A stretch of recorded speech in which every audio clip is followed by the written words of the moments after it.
All right, so now that we've talked about profit maximizers and the role that they play in just frankly making you a whole lot more money from the sales that you already have, let's go back and revisit the formula for business growth. If you recall, it's leads times customers times profit margin times frequency equals growth potential. So the way that we increase the growth potential of our business is by optimizing all of these elements, by pulling all of these four levers, by cranking them up just a little bit more. And we already did that when we optimized the lead magnet. Remember, by optimizing the lead magnet, we hopefully were able to double the number of leads that we had coming in, and then we were able to double the number of customers, first just by getting crystal clear on what does our market want, and speaking to that thing that they want through the statement of value.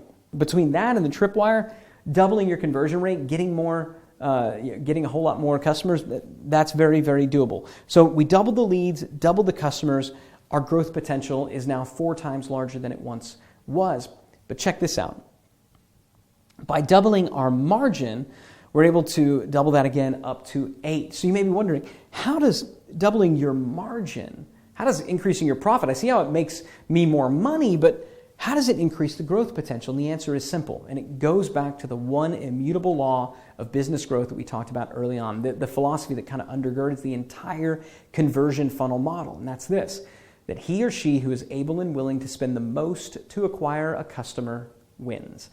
And when you have the greatest margin, when you have more profit than anyone else in your space, when your profit margin is higher than all of your other competitors, you're able to do just that. You could spend a whole lot more to acquire customers and still net out, still make the same money, in many cases make more. So if we can double the leads and still maintain the quality and double the number of customers, and then all of these high-paying, ecstatic customers, you now are able to double the margin through some profit maximizers, through some speed and automation upsells, things like that.